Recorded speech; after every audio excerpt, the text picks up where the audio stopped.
Well, kia ora tātou, welcome back to another episode of Ngahere Talks. It's really choice to be able to just do a kōrero. If you're following along with what we do, we've had lots of produced podcasts coming out in the past few months, but today it's really cool to just have a chat with someone that I both admire and look up to, but I'm also really stoked that is now a part of our team and to have a bit of a talk through his journey. So today it's awesome to have the one and only Rakai Beazley here with us. Kia ora rā, how are you, bro? Good. Yeah, excited to talk some business and talk some history. So yeah. Yeah, awesome. And it's such a privilege to be able to have this opportunity actually to unpack this journey with you. I feel like there's, you have a lot of influence out there and potentially a lot of people that are watching what you do for better or worse. So it's really nice to, I guess, have the opportunity and the openness, I guess, from you to be willing to talk about this stuff with me as well, which is pretty choice. So yeah. Kia ora, bro. Raz recently joined our team here at Ngahere for maybe a short time, who knows, we could see what happens. Helping us build out our tukua platform, which is super exciting. So taking all of the business development and support for young and up-and-coming entrepreneurs, taking that digital, both the community and the learning. So big job, but the right man for it. So yeah, awesome to have you on the team. But why don't you start off by just introducing yourself, bro? So I'm Ra Beazley, Māori Niuean. I'm 25, and I've been pretty much around the business world for the last pretty much when I finished high school, and that's kind of what I'm really known for. I was born in Auckland, but then I moved to Australia really early on, and I did about till I was about eight, and then me and my parents moved back here, and I grew up in GI since then, and just that's pretty much my home. GI is where I love, but in high school I came all the way out south and did my high school years, so feel really comfortable out south as well, and that's where most of my friends and connections are. So yeah, that's kind of like real little bit about me. Best place to eat out south? I don't know. I don't have very many good spots. All my eat spots are out east. It's okay. Best spot to eat out east then. Hansan. Easy, easy Hansans. Yeah. Although they're testing me with their changing stuff here and there. So they're lucky they straightened up. Especially if you're a foodie, eh? Yeah, hard. Oh, mean. So today's kōrero, we're kind of going around this whole theme of he toka tū moana. It's a whakatauki that talks about being a rock standing in the ocean, which like to take learnings from that, it's about being someone who is, I guess, confident and comfortable in who they are and where they stand. The storms of life and the motion that comes with an ocean, but if you relate that to life, that can easily kind of dislodge you when you're a strong rock standing in the ocean and being able to withstand all of those hits and those movements. It's a strong testament to someone's character, and so it's something that we've been looking at as a team over the past kind of month, kind of exploring that whole world of self-discovery, aka being sure and confident of who you are and where you're going. And so I think it's awesome to have this opportunity to chat. We were chatting about what that means as business owner and as an entrepreneur, and so it's a pretty cool opportunity to chat about that now. But what do you reckon that whakatauki means to you, bro? For me, that whakatauki is like more aspirational, because I feel like I've never really been a really confident person, and I've always been in situations where I felt like I never really belonged. But I think for me it's more like it's that kind of current, or that that a stream, and you're standing there and you don't know if you should be, but you're gonna stand there anyway because that's what you're there to do. So that's kind of what it means to me. Like it's really aspiring for me to really feel comfortable, and I think that will come with age for me. Yeah, that's pretty cool, eh? And I think it's cool to have aspirational, like inspiration, aspirational inspiration stuff going on as well, and somewhere we can be. But I think as we unpack your story, you probably are more solid than maybe you give yourself credit for. Who knows, eh? But I mean, let's get a little bit into like first of all, maybe just a bit of context around where you're at now, like just a real quick overview, or maybe I could do it, we could see. But essentially you moved back from Aussie, when you were How old were you? I was Early about 20s? 8. No, I was about 8. Oh, when you moved back to NZ? Yeah. Oh. Sorry. And then I went off, and after high school, I went off to Australia to find greener pastures. But I just really all brown. yeah. I was living in like one of the most affluent communities in Sydney, and I was like, man, I just doesn't feel right. Like it just feels weird, and my whole mind was like, nah, like every time a difficult situation comes up, like push yourself to overcome it, and like you'll learn something. But for some reason, I just I came straight out of Alfriston College to like this decile 10 type Sydney area with all European, and I was like, oh my gosh, this is huge culture Fish shock. out of water, eh? Yeah, I was just like, oh, what the heck. Yeah, and so I remember meeting you for the first time out in GI. It wasn't long after Te Oro had opened, and you were in the process of setting up Ika Bowl. Oh, yeah. Yeah, I went out there to meet with Tyrone, and you were just loitering as you do, in the foyer. Yeah. I was mapping my success, and yeah, you guys you hadn't opened yet, but you had your concept, and I think you were about to take on your first premises. So that was when I think I first remember meeting you. Yeah. And then obviously you opened Ika Bowl, and then 2 more Ika Bowls after that. Yeah. And then COVID came and ruined everything. Yeah, kind of stopped the party. I said, no, you guys are getting away with too much. You're having too much fun. But need to learn some lessons. Yeah. You've had too many wins. Time to have some failures. And I'm hoping that's that that story that everyone has, that dark backstory. Yeah, that's hopefully mine. That's the only one. Eh? Yeah. Don't need any more of those. Yeah. But Kapai will kind of unpack, I guess, more of that. But it gives people a little bit of a context to your kōrero as we move through. But tell us a little bit about your childhood and what you were like as a kid growing up. Yeah, it's I've got an older brother and a younger sister when I was growing up, and now I've got another younger brother. But so I was kind of the middle child.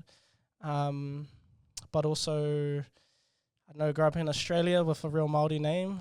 Even though I was born here, I was very much an Australian kid for like those 8 years, and I think it really made a big impression on me. So I didn't fit in over there because obviously I was a lot darker than most of the kids. My dad was covered in tattoos, and he was the crazy dude, and everyone was like All Blacks, and but I had a thick Australian accent, and everyone just couldn't say my name right, so I just used to kind of slowly correct them, but not really, and I kind of got over that, and but I knew I was different, so that's where I first started feeling like, oh man, there's not a lot of Māori living in. I used to be in Bondi Beach, and so it was a really small community of Māori. So we were very much like, I knew I was different, and then my parents split up and we moved back. So it was all this big crazy whirlwind of stuff that happened, and I think that's where the biggest change started happening. So I was about 8, and we moved back here with my nana in Pamua, and first time experience state housing.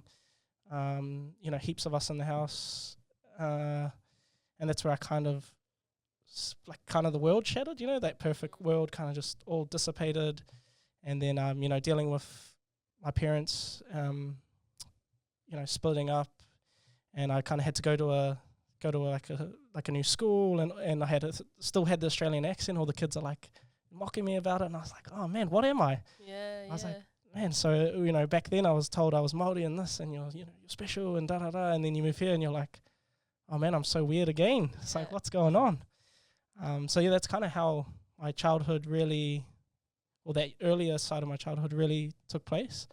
And, I really struggled with managing expectations from both parents. And I think that's how I really learned it was my first experience learning how to manage expectations, and how to, don't say this to that parent, and don't say this because you'll upset the balance, and just keep everything cool. And I was quite an emotional kid, and quite sensitive. And then that carried through to my adolescence, and then I slowly started getting control over that. So it's kind of how that real early on started happening. Yeah. Wow. And so then you finished growing up in the east side. Why did you then come out south to go to school? So my mum's partner, he was a teacher at Alfriston, and funny story is, so I went to Polynesian Primary, You know, that's kind of where I settled. And then I got into Koimarama, which was like, so I went from, you know, decile 1 to decile 10, and I did my intermediate years there, and I was different. Like, I was going to school with like Albanian kids and Asian European kids mainly, and I think there was 4 Māori kids. It was like me, my sister, my cousins, and that was it. And it's kind of bad. I dominated everything, sport, like leadership, everything. Like, I was first discus, shot put, all that kind of stuff. Oh, really? Yeah, and then showing off. Yeah, I was ahead. You know, I was way taller than all the kids, and so you used to like flex your biceps all the time. It used to be too? me. I was like, yeah, I'm the man. I'm way better. But then the harsh reality was when I moved into high school. So I got into Dilworth College, which was, you know, they talk about how prestigious that is. You don't really get intaked in year 9. They normally take you in at year 5 and 6. Year 6. And the thing I really struggled with is the pastoral care is not as big as when you're year 5. So when I moved in, I was hit with a lot of, because it's boarding only, and this huge, like, everyone was celebrating, family, friends, the neighborhood, my old school, because it was such a prestigious thing. And I think the value is like 30K a year each student. That's how much a scholarship is worth. And yeah, I was really excited. And then boarding, you know, you have to board, and you're one of 300 kids, and you know, not a lot of family contact. You're really busy, and I just really fell apart at that time. So I started missing home. I started missing things, but it went beyond that. Yeah. And I went through like a bout of depression when I was about 13. Wow. And I really struggled with that at school. And I felt really bad, you know. It was all those feelings of like, you wasted opportunity, or you know, everyone wanted this for you. Why did you, like, how come you couldn't hack it? You know, it was those expectations, and I wanted to do it for my parents and like my family, and because I felt this like kind of like a disgraceful, or you know, those kind of feelings. So I really learned to process them, and went through this depression, and just, you know, like, you don't really know how it feels until you've experienced it. And I didn't really know what it was, and then I got told, and I didn't believe it, and all this other stuff. And then I just couldn't hack it, and I said, pull me out of the school. I don't care if I lose this opportunity or that opportunity. And that caused some big ripples in my life, and relationships with family and stuff. And then I moved to Alfriston College, because that was like my mum's partner was working there at the time, and I was like, yeah, I'll try the school out. And that was, again, a big shock. I was like, man, Southside, that's a... No, they don't even have discus at the school, eh? I was like, holy, fights every day at school. I was like, oh, that's unusual. Yeah. But it was just the norm, you know, like, and I think Alfriston's a real like crazy school, because it was brand new, really new, different ways of like learning. And then you've got like, you know, the real like underprivileged kids from Rewa, and then you've got all the really privileged kids from like the gardens, and they're all mixing, and it just was like a really weird mix. But I really loved it, so I ended up staying and just really discovering myself as an adult, you know, as like a young man kind of thing there. Yeah, because it sounds like you had like a lot of challenges in your own identity and who you were right from a really young age, eh? I know for me, my parents, when I was growing up, both of my parents were primary school teachers, and they moved around quite a lot. In my formative years, so I think my first 2 years of school, I went to like 4 or 5 different schools. And so by the time we settled in Rotorua and I was going to a primary school there, I was already quite like, I felt like I hadn't really settled anywhere. So I felt a little bit behind the ball on like making friends and settling in, and it kind of fed into my introverted ways anyway, to kind of just hang by myself, which now as an adult I'm quite thankful for that, because I feel like I can be comfortable if I'm on my own or if I'm with people. But like, how do you think like all of that stuff that you went through as a kid, are you seeing how that's playing out now for you as an adult? Like, do you feel like it's made you stronger, or do you still feel a bit shaky? Like, I feel it's real hard to pinpoint but I know I know it plays a part.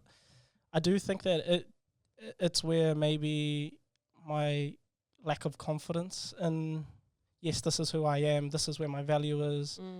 People do, you don't have to show value to everyone all the time. Like, they can like you, and like, so I think that's where that kind of comes from. And it's not that loud. It's small, and it's not too loud, but it does affect, I think, just who I am. A small stone in your shoe can be a real pain in the ass. Yeah, exactly. Yeah. I think it does play a part. And I'm a very anxious person. So I think, just all these challenges that I experience, like, and again, I think it's real hard to be like, oh yes, I had a hard time, because you always compare yourself to other people, like, oh, they had a worse time, or they had harder things to go through. But I think for me, I always had to, I wasn't able to escape my problems. Like, I always had to address them, even if I didn't want to.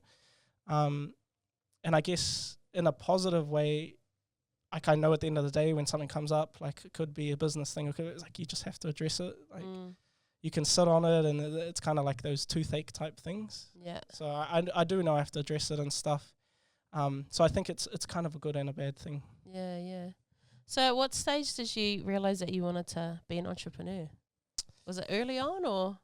Yeah, like, I hated asking my parents for stuff, like, real early on. So I think I had to grow up quite early, as you kind of do when you're pushed into those type of situations. So yeah, I didn't like asking for stuff. So I got a job real early, like 14. I worked movies out here in Mannix. It was my first job. And that I just realized early on, I was like, man, I was working to 12 o'clock at night doing the night shift, and then catching the train home, the last train. I was like, man, this sucks. Working sucks. Like, it's there, and you have it for a reason, but like, man, what if you're in control of that? Like, what if you can decide on things? What if you can allow yourself to get stuff? So I think that's where, like, one half of the equation came in. I was like, okay, like, I'm pretty smart. I could figure things out. Like, maybe I can have a go. And then as things, started getting older, I liked to have things. Like, I was like, oh, I want, snapbacks. I want clothes and stuff. It's like, but if I sell it, then I can just get stuff for free, and then I get what I want. So that was another reason. I was like, because there wasn't a lot of, nowadays you can see not heaps, but you can see a decent amount of contact with entrepreneurs and, like, business owners who look like you, or who sound like you, who are where you're from. But back then there was, like, barely any. Yeah, so it wasn't really a thing that you knew about, eh? No, it wasn't this rock star kind of thing. It was more like, and the real entrepreneurs were all the, the boys at the backfields doing their deals, and they're the real entrepreneurs. And I was like, I want to do that, but I want to be safe. Like, I don't want to go. I don't want to get in trouble for it. Yeah. So that was another thing that was kind of like, oh yeah. So what was your first hustle? Man, first hustle. So one of the hustles I did, I used to import. Do you remember those power bands? And there was, like, a little silver sticker in the band, and apparently it made you, like, stronger or faster. It was like, so that's a huge thing. Yeah, yeah. So I imported all these, like, from China. When would this have been? Early 2000s?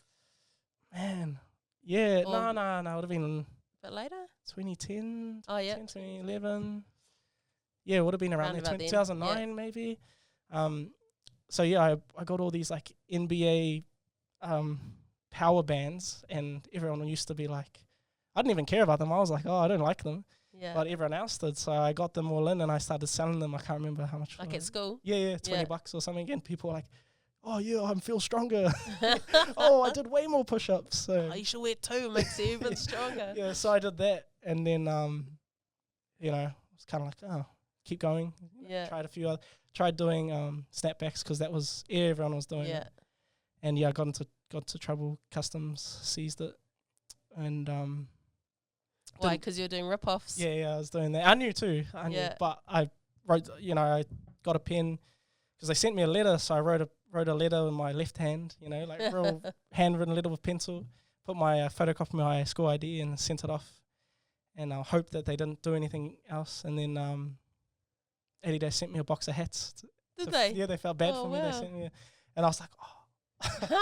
Might write another letter. Yeah, I was like, oh my gosh. Did you sell those hats? No, I gave them away. They were like, I wished it was like a couple years later.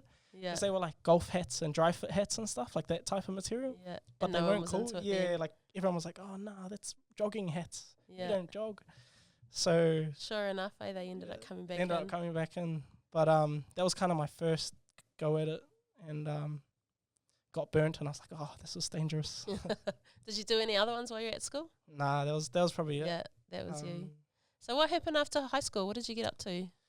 Man, high school. So I didn't pass level 3, which was, I took all the hardest subjects. I was really trying to be I was a high achiever. But in my last year, like I was working part-time and going to parties and enjoying my life, and kind of realized that, man, I wanted to be an engineer. I was like, oh, I need to be an engineer. Again, it all come down to that same stuff. It was like managing expectations from myself and like not meeting them and feeling guilty about it, and kind of just decided to leave. So when I left high school in year 13, after year 13, I decided to do a bridging course. I was like, oh, I'll do business. Like, oh, sounds like something I'd like. But I hated it. Like, just couldn't handle going into a classroom and studying theory of business. I was like, when do I start? Or like, hey, we're gonna pretend like we're opening a business, and then that's how you're gonna learn. I was like, well, just open it instead. So I experienced that. Racked up my student loan, and then I was like, man, this sucks. I was like, I need some more life experience. Name and shame. Where did you study? AUT. Oh, which I thought was better than Auckland Uni, because I thought it was more like for people who are real. But I guess, and you obviously someone that learns by doing, right? Not by thinking. Yeah, by failing. That's pretty much I learned. Like, you can't tell me nothing. I have to experience it, and then I'll come back and be like, oh no, what you said was good. I should have listened. I can confirm. Yeah, I can confirm that. So. Yeah, I did that, and I was just like, nah, don't like it. So I called my older brother, he lives in Sydney. I was like, hey, bro, I want to do something. What are you up to? And he's like, yeah, come live with me. So we worked for a little bit, me and my partner, and then saved some money up, and then just gapped it. We just went straight over to Sydney and started working. And we experienced, like, this was probably the big shift to adult kind of life, first time leaving home. Yeah, that independence. Yeah, the independence and like freedom to make your own choices. You're not in anyone's like way or anything. And we were living in pretty much the wealthiest part of Sydney, and going to like art exhibitions because we had family over there that were like artists and stuff like that. And just it's kind of like Ponsonby, but more so. And we just got thrown into this crazy world of like, we were going to these big parties and like penthouses, and because my brother was a DJ, so we were experiencing like really what Sydney had to offer. And it was real fun, but like just kind of lonely, kind of like this feeling of like, again, there's no one, I don't fit in anywhere. And I just kind of worked hard there, and then saw this business idea, and that's kind of how I jumped in, came back. I was like, oh man, throw it all away again. And I want to start this kind of this eatery that I saw over there. I was like, oh man, that's so cool. That would do well in Auckland. And then threw that all away and started coming over here to pitch my business. Yeah. Wow. So how long did it take from you, like, seeing, what was the name of the business you saw over there? There was like all these poke bowl places. So there was a range of them. I remember when you told me about Ika Bowl, I had never heard of poke bowls, whatever you call them. Yeah. Poke bowls. So, and that's where, because the whole, like, the reason I really liked it was because, like, poke being Hawaiian, but the Americans kind of took it over, and then these Australian dudes were kind of owning it, and it was kind of Japanese, but it was Polynesian, and I was like, oh, that's kind of wrong. Like, all these places are doing this cuisine, and we've never had our own mainstream Māori and Pacific cuisine, really. Especially back then. It's getting a bit better now. So I kind of saw, I was like, we should really reclaim that. Yeah. And that's kind of where the passion for it started. And then when I jumped back home, and luckily I had some family friends and a mate of mine and group of friends who I kind of pitched it to all together. So, and everyone was kind of like, oh yeah, why not? Let's have a crack. And then we got real messy and got like frantic, and we were like looking at stuff, and that's where all that hard work started kicking in. So yeah. So what year was this now? We were up to about 2018? Would have been earlier. Would have been 2016. 2016. Yeah, so it would have been 2016. We were like, when I was really going, should I have a crack? And at this time I had. You were already home by then, eh? Yeah, actually come home to have a crack. Yeah, I came home, and but it was quite dark. It was quite a dark time for me. Like, I really had because I went off and did this thing by my, as an adult, went and left, and then came back home and living at home again, and I just it's just, even if we weren't gone for long, but just being back home just felt stifling again. I was like, felt like I was moving backwards. I didn't meet eye to eye with my parents anymore. So that all hit, and I was like, so this desperation, it was like, this business has to work. Yeah. Like I don't have I've just given away moving, I've just given away everything, and it's all dependent on this.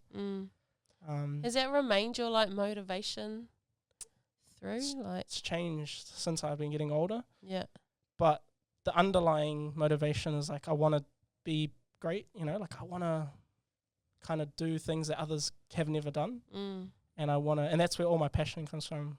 And I think, for me, having a lot of energy and passion towards what I want to do is normal, but I think for a lot of other people, it might not be so normal. So I don't know what it is, but there's something there that keeps me propelling and going, I'll take another jump. I'll take another leap of faith. Do you feel like you want to prove people wrong?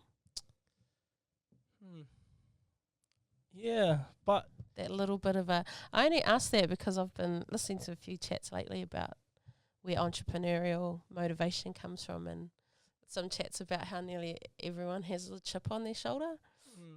And not saying that that's a wrong thing at all, but that's a motivator, and that there can be, I think it was Malcolm Gladwell that when I was listening to, and he was saying how it's pretty amazing how people can take, because they were talking about how a lot of entrepreneurs have some form of trauma or something happen to them that becomes that motivation, that chip on their shoulder that they just have to rectify it or prove it. And he was saying how beautiful it is that in our human spirit we can take something that wasn't always nice and turn it into something beautiful. I thought that was a pretty cool insight. So then I was like, is that right for you? Does it resonate for you? I was wondering if that resonates for me as well. Yeah, it depends, eh? I still haven't figured out my why, pretty much everyone that I spoke to, whether it was mentors or people that I respected in the business community, they're like, what's your why? Pretty much that's the answer to all of this. Yeah. And I don't know, I keep going what is it? And but what I do think it is, what I do think where it sits is again, as you said, that's an external motivator. So some people, whether it's a parent that talked to them in a certain way when they were younger, or a teacher, or somehow they've experienced it. I think for me, it's more, I know it's more internal. It's almost because I can, or because it's possible, then I want to. Yeah. It's weird. It's that drive to it, might be a not even really achieve, but I guess, do you know what your strengths are? Have you done Strengths Finder? Nah. I wonder if you're a maximizer. There's or achiever. What is it? Did my personality one, and it's always something about always improving.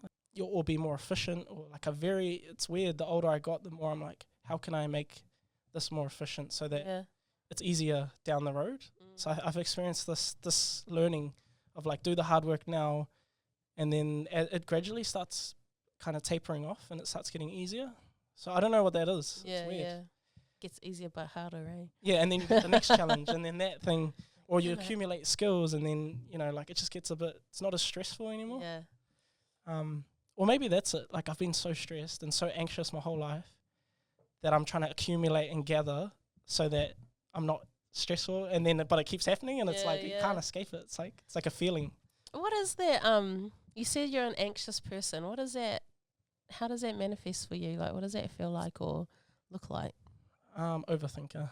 Yeah. Very much overthinker. I'll think, which is good for strategic mind, which is good, which helps me in everything I do. But it also I'm planning for things that don't exist, they haven't happened or can't. I struggle to live in the moment. A real obvious one to me was when I go out, when I used to be a little bit younger, and then go out clubbing and stuff, and I can't. everyone else having a fun time, and like I'm like, oh, I hate this. I was like, oh, what's next? Like I need to do something else. Like it's boring like this, and I start thinking of, or like I don't like trust my surroundings, and or I overthink a situation where something bad's going to happen, and I'll be like, okay, if this happens, I'll do this, and if this happens, I'll do this, and it keeps going and going and going until like I've built myself up into like this fearful situation over nothing. It's real weird. Whereas, you know, I've got like kind of people I respect who are different, like who are way different. They're more like whatever happens, happens. And I wish for that. And I'm like, man, how can I be? Why isn't it peeking you out? I'm like, why are you not worried about this? How do you like manage it? Like obviously you got good self-awareness and you're used to having it in your world. What are your like management strategies or tools? I don't even know. Like, do you just let yourself go there? Yeah, I kind of do. I kind of just let myself freak out, and then, although it's getting easier. Like it's always getting easier. Like the business throughout that whole 6 years that I was in that pretty much hardened me to a lot of that stuff, because I was freaking out over how am I going to pay the PAYE bill, which I had no clue about. So I have to pay them that, and then I have to pay this other bill, and I was like, what? And bloody IRD, they got all the. It's like when you buy an app and then there's install purchases all the time with IRD. GST return, like, bro, you know, like stuff like that where it seems small now, but it used to freak me out. 100%, I was like, oh my God, it's $4,000. I'm like, how do I do this? Do I not pay this supplier for like a little while and then like pay them? Oh, so you overthink your way out of overthinking? Yeah, pretty much. It's weird. It's like I start strategizing. And what I learned is that to overcompensate by preparing, learn more skills, gain knowledge, talk to people, I really learned about information gathering through others. You know, like don't believe everything that anyone says. Kind of like be sensible, but it's a great way to gather information, even if it's just an opinion-based information. And then that way I built up my kind of like, oh, I know about this, I know about this, I know about this, so that when things do happen, I've already got the skill or this answer ready to go. It's real weird. No, that's pretty cool. And it makes sense. When you have that information, you find a bit more security, and it helps dampen down that unknown, right? Yeah. I feel like my cousin's really similar. I was raised as a tuakana of Alfana, and like the oldest female in my generation, and so I very much had all these little cousins with me, and so I know them all really well and have been a part of their lives in some form or another. But I have a cousin that I feel like he's a lot like you. He always has to have at least 3 plans, like, because if that doesn't go right, then it has to go like this, and then if that doesn't go right, then it has to go like this. And until he has that like sorted, he's not going to feel confident and not going to want to, I guess, execute. He'll just say like, nah, it's not safe enough. Some of that comes from because he's in the army, and that's what they get taught as well, safety wise and that strategically. But I think it's also in his personality. It's really weird, eh? Like there's gifts and curses about overthinking. It's real weird. Like I think with anything though, right? There's a positive and a negative. Like I can become too observant sometimes. Like and like overreading. I'm gonna be real paranoid if you're around the office now. Like overreading into like, I first started here and I'm like, man, after a few days I'm like, oh, do they like me? It's stuff like that. It's like, oh, I wonder. Like, did you tell him we didn't like him? Like, and then I'll be watching facial expressions like, like, oh, okay, do they like me doing this? Do they like, am I in the right place in the office? Like, it's really that deep. Like, it's not that deep, but it is in the same place. But then it's cool because I've got a. Then did you realize that no one's even watching? Like, see, in my mind, it's like everyone's. And it all connects in one day. Like, one day down the future, like, I noticed something and then it led to this, and that's how weird it kind of gets. But I have a cop friend of mine, and he, you'll go out drinking and stuff, having a good time. And I noticed him one night. We were like in the viaduct somewhere. I was like, bro. I was like, relax. And he's like, what? I was like, relax. I know what you're doing. He's like, what? What do you mean? I was like, I know you're scanning the room. Like finding all the exits, like, all the risks. And he was just like, he's looking around, like seeing the situation. And I was like, nah, I know you're doing it. And he stopped me. He's like, bro, that's weird. I was like, what do you mean? He's like, we get trained to do that stuff. Like, you're noticing too much stuff. Like, Yeah. he's like, why are you on alert? And I was like, oh, I don't know. It's just how I am. That's how I like, live. yeah, he's like, bro, that's lonely. I was like, yeah, kind of. Yeah. Because it alienates you, you can't really join in. You're always like off somewhere else. I agree. And I feel like I have always had anxiety as well. I still feel like I do, but I know it more now and I can sit with it. Either way, like I can let it just be. But I can also I feel like I have good ways to kind of shush it down as well. Yeah. I think I definitely am an overthinker. I remember when I was a kid, the first time I realized I did it was when I like I would have conversations with people before I'd met them. Yes. Like I knew I was going to meet someone and I would be rehearsing how the conversation was going to go with them. And the first time I did it and actually realized what I was doing, I was in Wellington with my mum. I would have been around about 8 or something. And we were staying in this hotel room. She was down there for work and I was lucky enough to come along with her. And I was sitting on the toilet and I knew that we were about to go to dinner and there was going to be mum's workmates there that I'd never met before. And I was sitting there having a conversation with them. Or like and then, out loud? Or? Yeah, out loud. And then my mum was like, what are you doing? And I was like, oh. I was just kind of like busted. Like, I don't know what I'm doing actually. But then after that, I realized how I do that all the time in different forms, not just conversations with people, but I'll try and preconceive what's about to happen. And sometimes that can be positive, but other times it can be negative.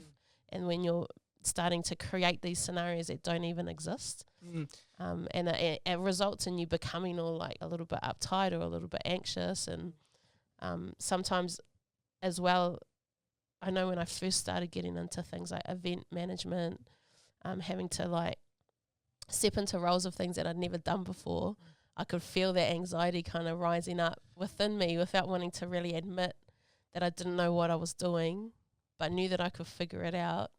And how do you just calm that down? What it's done for me though is that now I feel like I'm really good at organizing my time, prioritizing what I need to do and when I need to do it. And when I do that, sometimes if I feel like I'm getting overwhelmed, which feels the same as being anxious, all I need to do is sit down, like put everything out of my head and organize it, generally time-wise, so to allow myself time to address each of the things. Unless it's things like how the heck am I going to pay the bills.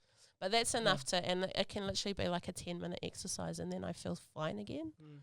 Yeah, but it's buzzy how it changes and evolves, I guess, as you get older, or maybe you do. Yeah, or you've just like experienced, because all it is really like you're not prepared. Like it's that feeling of like, I haven't, like I don't know what the outcome will be, and that's what freaks you out. But then, with those problems that are like you've never experienced before, that's what freaks you out, because you're like, I just don't know. I don't know where to start. I don't know what's going to happen. And I used to be like, who's going to save me? Like I literally was like, and it's because like I was doing all this stuff really young. Like no one else, I don't know anyone. Like I never ran around with the same people, even though I met people at networking events and stuff. They were a lot older and like they were kind of on the same journey. Yeah. And I was always like, that's not fair. Why do my peers get bailed out when things happen? Like that's how I felt. Like I'm like, man, they're so lucky to have, support from this or support from that. Or at the end of the day, if anything happens, they got backup. Whereas I've always felt like I've never had that. Yeah. So I guess I was always freaked out about it. I'm like, oh man, my life's like everything's going wrong, like da da da. And then as you come out on the other end, you're like, oh, true, that wasn't like that wasn't too bad. I should have just addressed it earlier. And as that keeps happening and keeps happening, you're like, you kind of trust, Yeah. I'll come out on the other end. But also that you don't really have control. It's not up to you. You can plan and prepare as much as you like, but things are going to happen, eh? Yeah. Man, that was a cool chat. But let's carry on the story of Ika Bowl. So now you're back in Aotearoa. You've got this passion to kind of revive or bring in some Polynesian-owned cuisine. You saw a cool business model over in Aussie. You got a bunch of mates around the table on board. So how did you actually kick it off? It was cool, eh? So we did our little business plan. It was terrible, and we could have done so much better if we knew, but we know nothing. But hindsight, eh? Yeah, but it was the passion, right? It was like, nah, like I can't this is what I'm going to do. This is why I'm here right now in my life. This is where I need to be. And really thankful for family, friends. You know, our friends are my friends' family, and they really saw that passion and the opportunity that we had and invested. And, you know, we had a great seed fund to start, and probably far too much for our age, you know, like it was a really great opportunity. And where did you get your seed fund from? So whānau? Yeah. So from friends, whānau, they had a mean. family trust and they saw it. Yeah. They were like, yeah, we'll kick in. We asked for 150K straight off the bat. Yeah. Which I pulled that random number out, and he was like, nah, yeah, believe in you guys, like have a go. We were like, holy shit. Yeah. Like we you know, it was me and two mates and his dad, and he said, yep. And then he's like, yeah, let's go have a beer and play pool now. I'm like, all right, sweet. And I'm Can I like have some of that money so I can buy a beer? Yeah, I'm sitting there like, oh, I don't know if it's real or not, or like, is this a joke or a cruel joke? Yeah. And it was awkward. We were on, and I expected to open the business. You know, I was like, yeah, I'll open it tomorrow, pretty much. And it took us 8 months, which I thought was a long time. Yeah. But it takes people years. 8 months till you open the doors to your first from that store. time till we really opened the first store. And that was real dark, because it was like, am I doing the right thing? Yeah. Am I going to succeed? I know nothing. You know, is it going to work? Like all that kind of stuff. And we were spending money, you know. You're really good though, bro, at not letting that come through. All my interactions with you have always been super confident, and never really other than those like hard case conversations we've had about what's really going on. Yeah.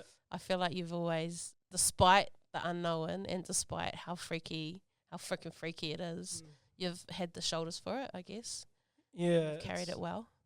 I think like now I look back, a lot of it was, you know, my girlfriend, she was the one to really, like when I start freaking out, like I go through these waves. It could be once every quarter, it could be, you know, it used to be really frequent when I would just be real distant, you know, like driving, and she'll ask me a question, and it's like, no, I don't have time for that. Yeah. And she's like, I'm gone. Yeah, I'm so in my head, literally man. I'm in my head, like, and then, you know, the night I'll be like sitting there like, do you think I'm doing the right thing? And, you know, it's that conversation of like, am I wasting my time? Like, is this the right thing to do?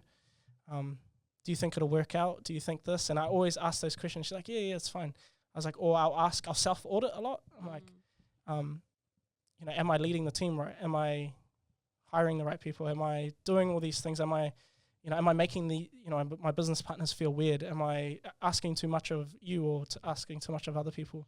So it was that self-audit process that if I didn't have someone, then I would have completely probably had a mental breakdown, like legit had a mental breakdown, because it was high pressure, real high pressure. You know, COVID, we were neck deep in debt by then, just because, you know, we didn't know how long it was going to be. So we started taking a loan here and pushing it out here, and we were in growth mode. So hitting hospitality plus in growth mode, hitting COVID was like laters. Pretty much it was it was gone. Yeah. And we just didn't know, you know, that's even worse. I want to get deeper into that, but let's just tell the story of Ika Bowl first, because it was a huge success. Do you think? Despite my feelings towards the business, because I struggle with that, it was a success. Like, because I always go for who I was then, for who I am now. Maybe not so much, but for who I was then and where I was. So you opened your first one in 2017. 2017, we officially opened our first store on Fort Lane. Yeah, and we went nuts. Like, busy as corporates. I remember that. I remember being gutted that you guys were in the city. Yeah. Oh no, was I still? Nah, I think I'd left my job by then too in the city. It was nuts. And then when did you open your second one? 8 months later. Was that the fish market? Fish market, yeah. We turned around quick as. Yeah. And then third one, which was Newmarket A, when that opened. Just before, would have been the summer of 2019, early 2020, like January 2020. Would have been right before the borders. So you went from just an idea to having 3 stores in 3 years? 3-4 years. 4 years maybe? Yeah. Yeah, so we had about 25 staff. Yeah. We were turning over. I remember seeing one of your Big money. posts and you got a mean as Ford Ranger or something. Yeah, I got me a new truck. I Yeah. leased it through the business, and I was learning how to write things off, and I was learning how to do smart business. You know? Yeah. I was really but I do think that was me reacting to things are falling apart. Yeah. Kind of thing. But it was actually a big success. We were on TV, everyone celebrated. We were turning over 80K a month, which was insane amount of money for us. We were just shy of $1 million in a year, to turnover. Yeah. And it looked great. Yeah. But there was no profit. Yeah. There was no net profit. It was, we were working 100 hours in the summer. Yeah. We were working, I think I did 4 months straight every day of work. And it was minimum 7-hour shift every day. Yeah. So it's buzzy, even, have you ever experienced this where you meet or an entrepreneur and every time you see them, they just look more and more tired? Yeah. And then they get to the point where you're like, cuz. I look like shit by the end of it. Yeah. I really look like I shit. feel like that right now. I feel like I'm sick all the time because I'm burnt out and run down and I need to make some changes. But it's hard work, eh? It's because you start, that's just normal. You start getting into this mindset of no, this is just how life is. Quality of life is this. You do it's all for this reason. Yeah. But if you're not making money, then what is it for? So and that's why I couldn't figure out. I'm like, why am I doing this? Yeah. It's not for money, and not money being because of money, but money being because of opportunity, because of preparing yourself, because of all that stuff. It's real weird. It was just I'm doing it because I can't let it fall, type thing. But yeah, we pretty much were really, really successful at. What was the pinnacle do you reckon, for you? Pinnacle of Ika Bowl? It was probably the 2 stores, when we had 2 stores, working summers. We were working hard, but as a team, we had such fun times. Yeah. I wish there was a camera on the wall or something and recorded, because we pretty much hired all our mates and we had great time. We let them off of murder pretty much. They were allowed to do whatever they liked, but it was so fun. We'd just be a team. We had the sense of purpose. When I stepped out of the business and lost it, I was like, oh, the purpose in life is not as strong as it was then, even though I didn't have as much money and it was harder. So we just had this real cool, I felt like I was doing something, that meant something. Yeah. And yeah, it was just fun. Yeah. But it was kind of hard, but fun. Yeah. And then, so what do you reckon was, why was that better than having 3 stores? So what was it about that 3rd store that we overstretched ourselves too early? So we got offered 2 places. We got offered to go in Sylvia Park, the new addition upstairs, or we got offered Newmarket Mall. So both were huge projects, both were huge rents, but they were kicking in heaps of money. And I was like, yeah, because I was on a high, I was like, we've done 2 stores. They're profitable, but even though we're sinking all the money back in, they're making money. Yeah. And I was like, if we just keep going, we're going to see so much better growth and we're going to get better supplier deals and all this other stuff. And I was just fueled with get bigger, get better, da-da-da. And I decided to take it out, and that was the biggest store. So we did a deal with Newmarket. They kicked in 200K, I think. They put in 200K and we put in 200 that we borrowed. And we built the store out. They were a nightmare to work with. They wanted everything had to be real wood and this and that, and they had so many things and requirements that we had to have. And really, we kind of got. I was naive, but we kind of got taken on this big kind of ride, the mall, the first part of the mall, which we were a part of, opened, and then there was no people, and I was like, okay, so how long do I have to last till the mall's pumping? Yeah. And it took. It's still not pumping. It's still not pumping. Yeah. And that's where I was just like, damn. I fumbled. I that hot hand, can't miss type thing. Yeah. In basketball, yeah, that's pretty much what happened. And I was like, and that was kind of my big failure. And I was like, damn. And we had to let that close. As COVID started happening, so you got rid of that one pretty quickly. Pretty quickly, we pretty much we got told, no, you guys can't do it, and that's where the big problems started happening. we owed something like 100K on the lease or something. We hadn't paid, like we just weren't paying the lease because we weren't making any money and they weren't doing anything. I was like, hey, you got no people in, and they kind of didn't have a solution to that either. Yeah. And I was like, well, what do we do? You know, like, I'm just gonna not pay. Yeah. And that's where the big like things started just crumbling. Like I was like, holy heck, I didn't realize how much risk there was in this. Yeah. And how that can unwind everything. Yeah. But then COVID happened. I was pretty much like, yeah. Oh well, end early. Yeah. So yeah, that's where things really started kind of getting crazy. Should rewind back to the part in the podcast where you said you're never going to listen to anyone's advice. You got to fail for yourself, eh? Yeah, because people were telling me like, oh, like watch out, don't go too fast. You're like, shut up, I'm going to do it anyway. And I was like, nah, that's you, bro. I'm different. Watch me. Yeah. I was like, I'm built different, bro. Like, and that was, you know, and it was just like, it's one of those things where I was like, that double-edged sword of that passion. It's like, can't tell me nothing. Like, you know, I was very much that person, and I had no evidence to suggest that I wasn't gonna win. You know, like I was never gonna, like anything could not happen. Yeah, and I think, you know, that ambition and that drive is important too, right? And the ability to like take on opportunities as they come. I mean, yeah, you learn wisdom and stuff as you go along, and to do a bit more due diligence. Yeah, do your due diligence. But I think there's still a lot to be said for that. Like I said, that ambition and that drive, because you can't buy that stuff. You can't learn that. That's just got to be there. Yeah, I know now. Yeah, I know now to like, you know. You like those expensive lessons, eh? Yeah, balance. You know, it's all about balance. It's all about like, yes, you could do that, but like how much you're willing to sacrifice for that. Like, you know, energy, time. Like it's not a race. You know, that whole. It's a marathon, not a race. And I was like, yeah. And then trying to sprint, you know. Trying to sprint that marathon, eh? Yeah. Man, and so then COVID came. You held on for ages, though. Yeah. You really did. I know that. Like I think a lot of people, I think the whole business and entrepreneurial community were impressed and proud of you and did what they could to support you. Yeah, it felt like it was hard because there was a lot of pity. Not pity, but like... Charity?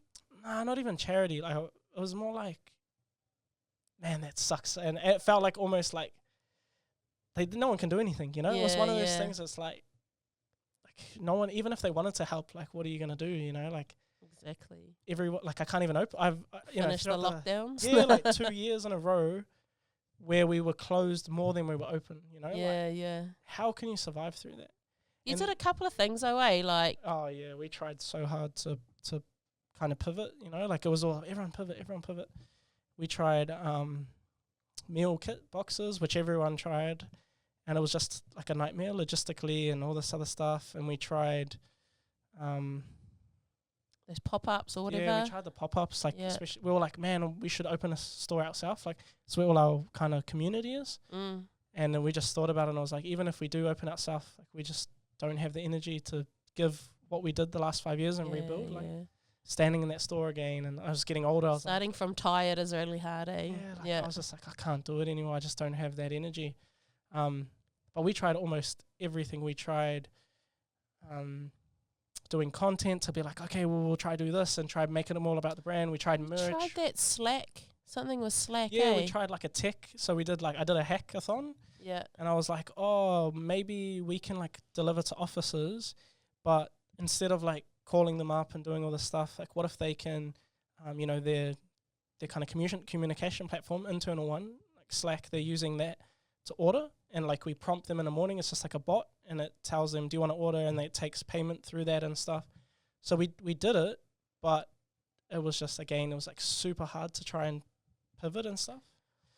Like any new product, right? You got to put the effort into getting it, launching it, getting the awareness out there, getting the users on. And people weren't even in the office anymore. It was like, unless we delivered to homes, which was just not viable. It was like pretty much hospitality was dead.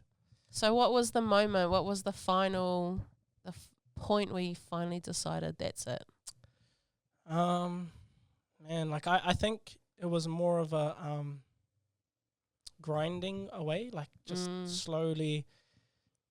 And it's almost sad because it's like you know, it died before I even knew it died. Like, you know, right at COVID hit, I was like, I wish I just called it off, you know, looking back. Yeah, I was like, yeah. I should have just cut my losses and gone, you know what? That was never going to happen, Yeah, bro. and I was too stubborn. I was like, Yeah. nah, we'll And come we back. didn't know what was ahead of us. Yeah. We had no idea. I think Yeah. if we knew it was going to be over 2 years, maybe then more people would have been like, I'm out now. Leaders, yeah. So we just kept holding on, and you know, cutting everything, cut staff, cut this, cut that, don't need that anymore, don't need that, work more hours, work less hours. And then so I think the biggest step was when I decided my time is more valuable outside of my business than it is working in my business. Yeah. And like completely forgetting about that and going, let it run on its skeleton crew, don't give it too much energy, because if we're going to wait it out, then it's going to take some time. And, you know, I was earning nothing pretty much for the last 5 years. So I was like, oh man, it would be nice to have some money, you know, at the end of the week. Yeah. So I went off and got another job and experienced that.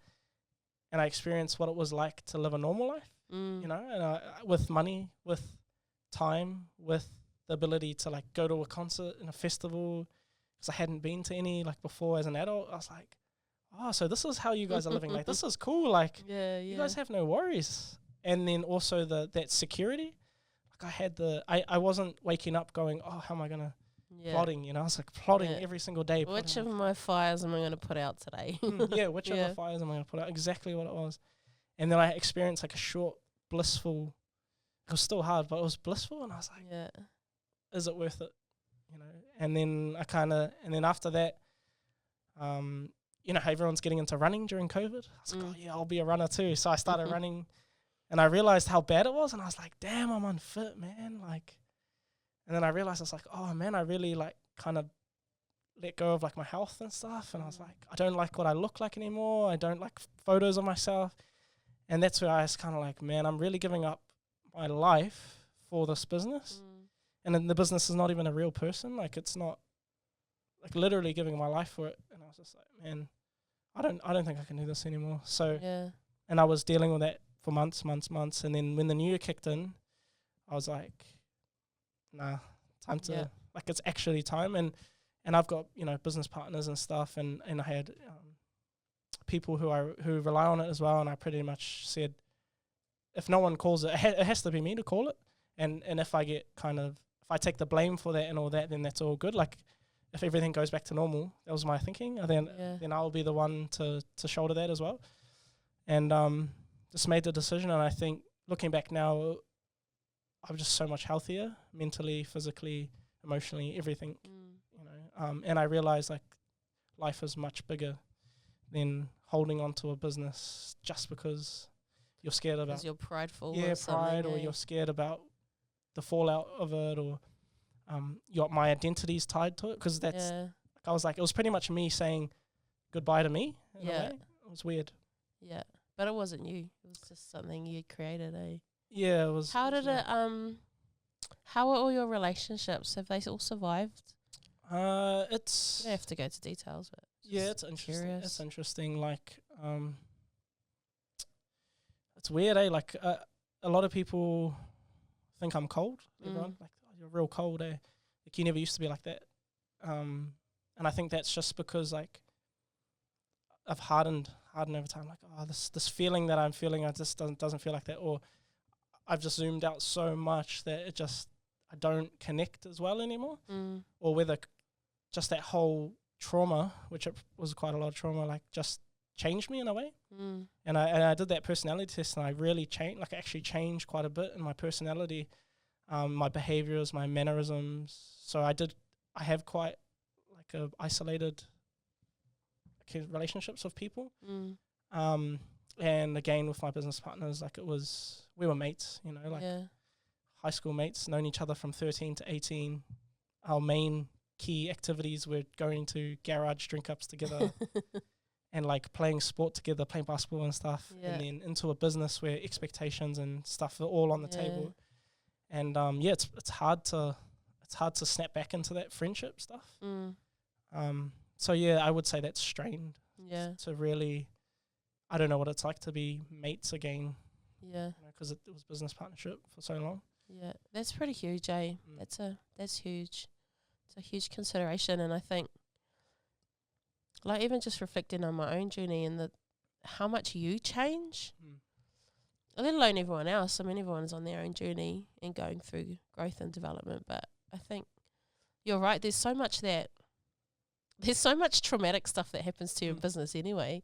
I think because you're constantly, I don't know, as an entrepreneur and trying to be courageous, you're constantly doing things that freak you out. So you're always like just facing your fears.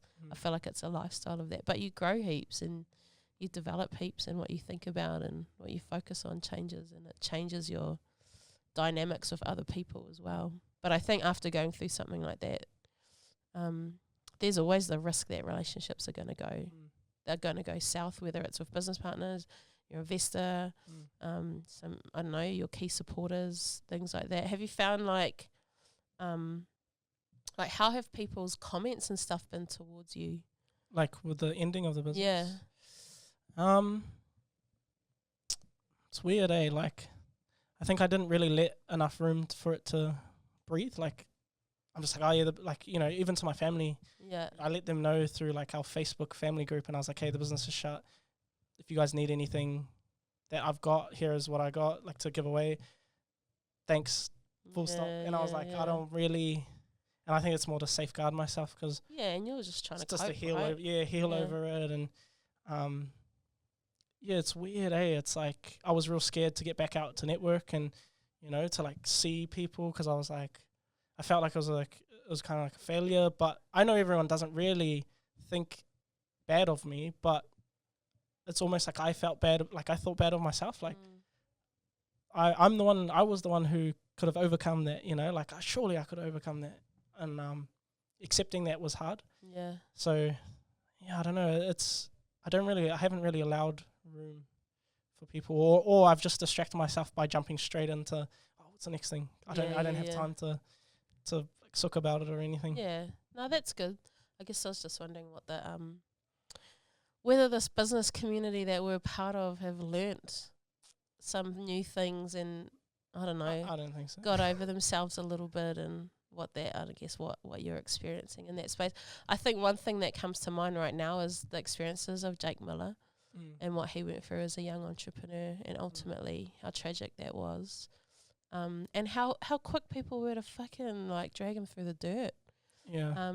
For someone that was so young and so celebrated and encouraged and invested in and trophied around, to then straight away then being this dirty little scoundrel. Yeah. That was really hard to watch, man. Yeah, I don't know if if that happened. Yeah, I don't know how someone could, at the lowest point. That's the lowest point, man. Like when something goes wrong and you really tried, like, you put your everything into, which no one will understand unless you've done it before. Like, that's hard. And I'm thankful that no one came at me like that, which I'm good. But in another sense, like, there wasn't this huge sweep of, like, support for it, like, failing in a way. Yeah. Like, everyone wants you, and like when you're on top, but well, I wouldn't say it's a bad thing, because I don't really care, but I did notice it. It was more like, oh, cool, old news, like laters. Yeah. Like it wasn't this big, like, oh, where's that attitude? But I know it will come back. Like it's a weird thing, and I think that's just how it is. It's fickle way. Yeah, it's just the way business community is, And I think, like, I even think, like, being in foyers full of people now is different anyway, post-COVID than it was pre-COVID. Everyone's a little bit more awkward, and it's weird. Eh? It's so weird. Even I'm like, am I socializing correctly? Oh, me too. I don't want to say hi to anyone. Too much? Stop blinking. Yeah. So it could just be them in their own journey, eh? But no, I mean, it's been cool to have you here and to see, I guess, the little bit of your world that we get to see into, and it looks like you're doing well anyway. Yeah, like, I'm not doing bad, and I'm like actually really blessed compared to a lot of people. Like you said, healthy again. And healthy again. Like, thankful that I didn't go in through any, that depression stuff didn't kick back up, or like I didn't do too much damage. Like I kind of caught it maybe early. I know there's a lot of people that might not even have caught themselves at that point and just kind of sacrificed it all, and you end up with heaps of money, older, and like kind of like, what do I do now? Kind of like I completely, my business that I sold or whatever is me, you know. Yeah. I lost my whole identity. So how much longer have you got to dig yourself out of this financial hole? I won't ask you the size of your hole, but how much longer do you reckon? I mean, I think everyone's going to know that you're going to come out of that worse for wear, but I mean, it's going to be an ongoing battle. Not battle, like I'm really thankful for my investor and their whānau for like being reasonable and being like supportive, but it's big. Like unless I won the lotto, it could be over like that. Or if get your lotto ticket, man. Yeah, depending on how, you know, you pay the pokies. Depending if I, you know, if I'm sensible, which I have to be, you know, you can't. I'm not gonna sacrifice, you know, the next 20 years to pay this looming thing off. Yeah.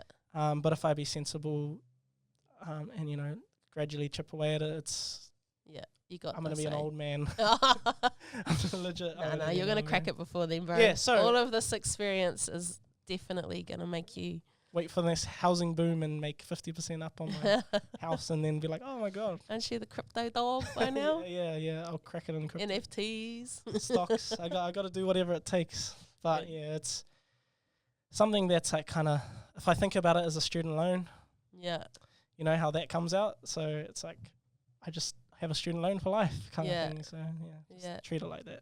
So how has it been like? What's the word you used? Untethering yourself from Ika Bowl and from that persona that you had become. Like it's awkward because so the start of it was like, in my mind, my value is my business, like my ability to operate, own, But as in terms of the business name and the brand and all that, like, because when people, you know, you meet someone, say, oh yeah, my name's Rakai, I own Ika Bowl, blah blah blah. You're not saying, I wasn't saying, hey, my name's Rakai, I'm an entrepreneur, because it's like I didn't really know like what's an your identity was in it wasn't your brand, Yeah, but what really saved me is that I spent my whole 5 years, I spent like really on LinkedIn, like sharing my journey, you know, like creating that, like I want it. I'm out here hustling, I'm doing this, I'm doing that, like I'm connecting, I'm meeting people, I'm networking, and that's what really saved me after everything finished. Because if I didn't do that, I would have just been stuck and been like, I kind of have a bit of hood fame from doing this, but like no one who can give me more opportunity really knows. So that's what really saved me, was doing that. But even though, you know, you might see me as a certain image, all these other people might see me as a certain image, I saw myself as like, failed business, young, now I have to start from scratch. And like, I've got this huge debt that, like, you know, my peers don't have that. And it's like, and no matter how much I go further, it's like I never really went that far. That's how it was. And it was like a deficit kind of thing. And I had to really get over that, you know. I had to be like, wait, what is my true value? Like what? And I still struggle with that. I'm like, why do they like me? Like, you know, or why did they, you know, like why did they hire me? It's like, it's weird. They could have hired anyone in the world. Like why me? Like what? I don't even have experience on this. Do you want me to answer that? Yeah. Is that a real question? I guess it kind of was weird. I was like tripping me out. I was like, I guess we hired you because the opportunity was there, first and foremost. So what happened is we were at Auckland's Future Now, the conference that Auckland Unlimited have been running for the past few years throughout COVID. And I mean, we've had a cool little relationship over the years where we've kind of continued to bump into each other and chat with each other and stuff like that. It was always like really inspired by your courage to step out the way that you did, and your boldness to just, I think like what you called naivety and like a little bit of arrogance, I think was what was cool about it though, that you just went out there and did it. And we knew that you, like, we had been chatting with you about, you know, where you were now and what you were up to, and that there was the potential that you weren't settled where you were now. And we've had staffing challenges for quite a while now, for multiple reasons, most of them out of our control. But it was literally like we were sitting there, and then you came and sat with us, and then I just looked at Mel and I was like, offer him a job, offer him a contract. And she was like, do you reckon? And I was like, yeah. I was like, offer him a short-term contract though, because you can't pin someone like this down. But just ask him. And sure enough, like, we only sat together for maybe an hour, if that. And at the same time we were going through a little bit of HR at the time, where we were just the rising cost of living and stuff like that, and the pressures that our team were under. We were discussing pay rises and stuff like that. We were literally doing it at the table in this conference, and we were sketching it out and how much can we give each person, blah, blah, blah, blah. So we were kind of thinking about our HR, our human resources anyway. So yeah, and then Mel just asked you, and then a week later you came in, and a couple weeks later you started, which was pretty cool. But I think other than the fact that you have the confidence and the guts to do, like have a vision and follow it through, I think the fact that you have lived experience is huge, especially in the stuff that we do. I think, as an entrepreneur, to listen to people that haven't actually done it, it's almost like you don't even care what they have to say, because they're just talking about knowledge but not experience. And I think we have established with people that value experience. So there was that to go with it. I think the fact that you're motivated, that you're an awesome guy. Like, I think your personality, I've always felt like you're lovely to talk to, you're respectful. Like, that stuff matters as well. Yeah. That even though you have that confidence, I never found you to be too egotistical. And that passion that you get sometimes, I always thought it was really cool, because you're like racking people up and stuff like that. And I felt like you had the right kind of vibe and even age and stage for the mahi that we had to get done, and then I knew that you'd get it. So those are a bunch of the reasons why. Yeah, it's weird. Like, it's weird because I can't overcome this this idea of, like, as you said, like, this experience thing. Like, yeah. But I don't have I don't have things like skills, or like, which is what my biggest problem right now is understanding, like, why do even like if I mentor someone, it's like, I don't necessarily have the go-to, the handbook, the this, the that. Why would they listen to me? And then they're like, really like, oh, that's amazing. That's it. Yeah. Like, okay. So I do know it's got something to do with experience, but it's so hard for me to connect the dots in terms of, like, how someone would value that. Yeah. So much. Like, it's weird. And yeah, trying to, like, because I don't have anything to prove that. It's like a weird thing. Right, like, getting 150k seed funds, opening 3 stores, staff, IRD, HR, health and safety, hospitality business, going through COVID, like, that is no easy feat, man. Not many people will even want to, let alone have the ability to pull that off. And we've come across hundreds of people that are trying to get a business off the ground. And another podcast I was listening to were talking about it. Like, some people just have it, that it factor. They have that motivation, that drive, and that ability to, like, that they're going to be able to get it, and they're going to be able to do it. And you have, like, it wasn't the success you thought it was going to be, but I think it's a huge step and a win in your journey as an entrepreneur. Yeah. And there's so much value in that. Plus just the basic how to set up a business and who to talk to at IRD when you don't pay your bills. All of that stuff is experience. And I think especially for our people, like, seeing someone else who is passionate about what we're passionate about, lives the way that we live, talks the way that we talk, and you're not too far ahead that it's unattainable. Yeah, it's that not goes like a long way. It's not like I'm, like, at the 50-year-old stage and I'm telling you, like, 30 years worth of, like, I think that's a lot. I do think that's a lot of. You're fresh off the failures, bro. You're just like the rest of us. Yeah, it's like, let me tell you a story, kids. Gather around. Yeah. Let me tell you some poor decisions I made. Like, that's literally what it feels like. But do you think? Here's a question for you, and then I reckon we'll wrap it up. Do you think that Ika Bowl would still be going if it wasn't for COVID? Nah, I think almost COVID gave us a graceful ending. I think. You could blame it all on COVID, eh? It was so shaky, man. It was like, we literally knew nothing. Like, it was if you took a high school kid out of high school, Yeah. 3 high school kids, and said, here's money, go start a business, you know, and maybe they were really like onto it. It was really everyone else shaky. would have did lashes. Yeah, it was shaky, man. It was Yeah. like, it was pretty bad. Like we were like taking that one lesson before we were doing, you know, it was like, oh, let me read about it. Okay. And then we were doing it like, Yeah, oh, read yeah. about it, you know, next Yeah. chapter and do it. But that's it, man. That's all you got to do these days. Like, information's everywhere. You But have to have the attitude and the willingness to activate it. just maybe recommendation is to just play a bit of a smaller gamble first, like smaller buy-in, smaller, Yeah. you know, just a little one. Try the Yeah. night markets. It's like I wish I'd tried the night markets before I went straight into like lease Yeah. for 5 years. I was like, Yeah.